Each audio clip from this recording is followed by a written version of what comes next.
After a long break, here we are with our review and recap for SummerSlam 2025.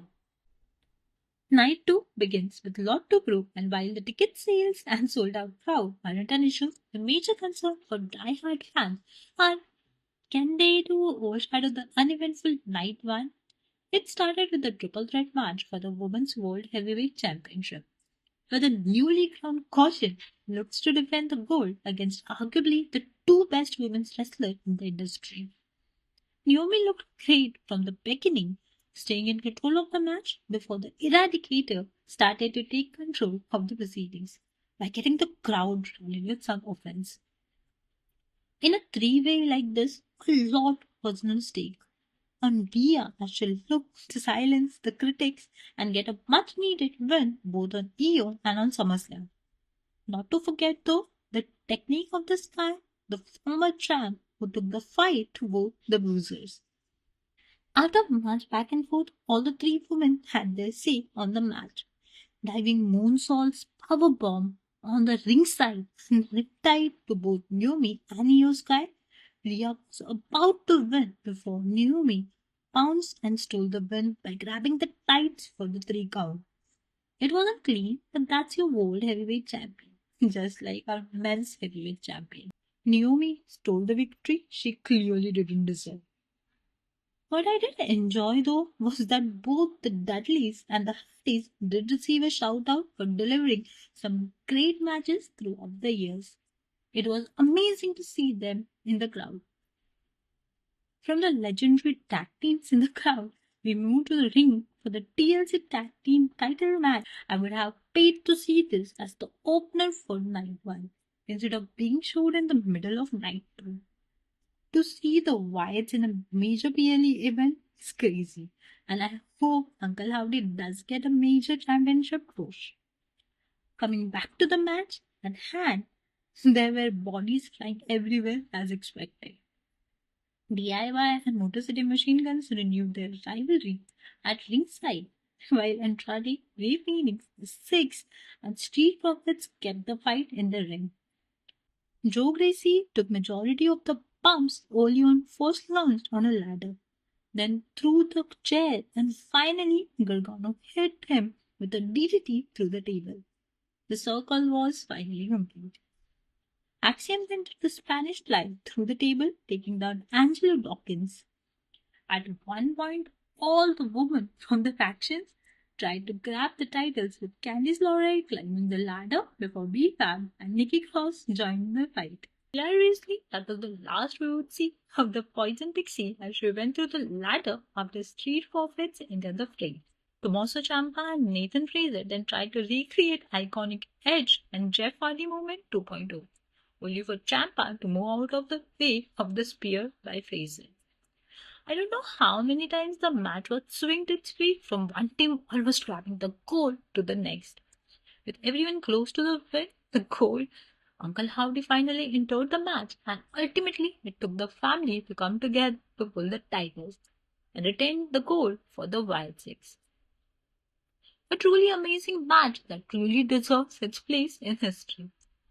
All teams wreaked havoc in the ring and stole the show. Wish I could say the same thing about the tag division from Raw, though as a red brand really needs a lift. Next up, no disqualification match for the Intercontinental Championship, a division that was reeling when Lyra Valkyria was the champ and has recently got an uplift once the man took the gold. With my heart believing she's gonna retain, this was about that I wanted Becky to win with Irish dominance. Debuting with a whole new entrance and in her third title defense, the man looked committed to the cause with a chair, a toolbox, and kendo stick. A resurgent Lyra Valkyria did put a fight though, given the stakes on the match, but came up short after taking a hideous beating. Later on in the match, Becky had the referee begging her to stop before Bailey came in to save Lyra from a life-threatening injury, which allowed Lyra to gain some leverage in the match. It wasn't enough though, as Bailey inadvertently took out Lyra with a chain, which allowed Becky to pick up the win by hitting Lyra with manhandle slam. Thankfully, this puts Lyra down for good and away from the cold for the foreseeable future. But what does this mean for Bailey? Is she healed now? And who will challenge the man next? I guess we'll need to wait for the next week. From the Intercontinental Championship to the United States Championship, which would be defended in a steel cage match. And just like WrestleMania, Night 2 is really turning the tide for WWE. A man who calls himself Solo but rarely has been entold the four sides of steel first, and the dynamic that he shares with his cousin Jacob really shone through the match. These brothers left no stone unturned to put on a show. No more sneak attacks, no more family politics, just a brawl inside the cage. Jacob Fatu went all gas and no brakes, hitting Solo with not one but two moonsaults. Still couldn't keep Solo down. The MFTs then returned ringside before Jimmy arrived to level the odds for his cousin but got laid out by Talatonga. He then proceeded to handcuff Jacob Fatu to the top of the steel cage but couldn't keep the Samoan airwolf down, who broke the handcuff and proceeded to stop Solo from scrambling off the edge. With some help from the big guy, however, Solo did manage to steal the win and crawled his way out of the cage. Once again, Talatonga proved to be the game changer. That man is uber terrifying. With the title in the bag, Solo and Talatonga managed to save themselves from the post-match beating that Jacob gave to both JC Mateo and Tamatonga, who were locked in the cage thanks to Chimiuso. The rivalry is far from over. Will Jacob get another rematch? And even if it does, how the hell he's gonna take the title from this gruesome faction that are breathing down his neck? We'll have to wait and see what unfolds next week on SmackDown. Rey Mysterio's spoiled kid was up next, defending his Intercontinental Championship against the phenomenal AJ Styles, who did arrive in style, playing mind games and Eddie Guerrero attire and low riding. Thought I'll never see that. In what could be his last SummerSlam? Can the phenomenal one win his second IC title? No, that wasn't gonna happen now, was it? Somehow the kid survived with the bolt around his waist thanks to his boot, which he used to hit AJ Styles with when the referee had his back turned. Remember when Eddie did that to Kurt Angle when Kurt had the ankle lock? Dirty Dom did it 20 years later. It wasn't a match to remember but something to fill in before the main event. I really wish WWE take this belt seriously. The farewell tour was up next, and I couldn't be more hyped for what went down in the main event, a full-blown street fight. John Cena returned within his signature fruity paper style, something the audience hasn't seen since March. With a smile on his face as Alicia Taylor announced the 17th-time WWE Champion. In a fight within the fight, both men took the offense, playing mind games with early covers on the menu. Both men absorbed every blow ever moved, with Cena putting Cody through the Spanish announcer table. But you guessed it, it wasn't enough to keep the American night went down. Doubt started to set in when Cody caught a near fall out of the crossroads. After fighting through the audience and throwing everything at each other, including an attitude adjustment at the entrance ramp and a crossroads after putting Cena through the table, we were back where we began.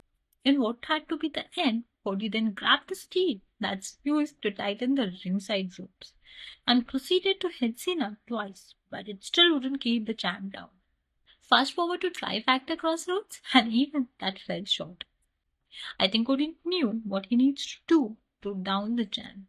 With the title in sights, Cody proceeded to hit Cena with the belt, but felt the wrath of Trifactor Attitude Adjustment, one of which includes an avalanche double A from the second row. Still, Cody kicked out. Trial by fire for both men. With the championship in sights, John Cena then went for his final move, an attitude adjustment from the top rope through the table. The problem, the sheer exhaustion, the moment of respite was enough for Cody to counter into Cody Cutter through the table. With a final salute to Cena, Cody Rhodes put John Cena through his misery with the last crossroads and down the champ, becoming the new WWE champion for the second time since losing the belt in April.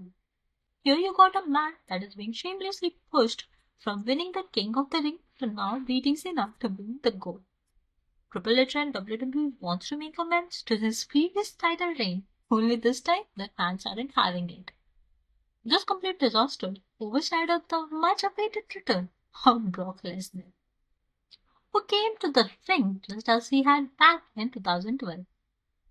Confronting John Cena, giving us a clear indication who Cena's next challenger to the road to the retirement would be. Not taking it away from Lesnar, but what really happened with selling your soul to the Rock and the final boss storytelling. Ladies and gentlemen, welcome to the Gen Z SummerSlam. Everything is uncanny. This was our recap for WWE SummerSlam Day 2. What's your thought? Let us know in comments below. This is Movie Medusa signing off.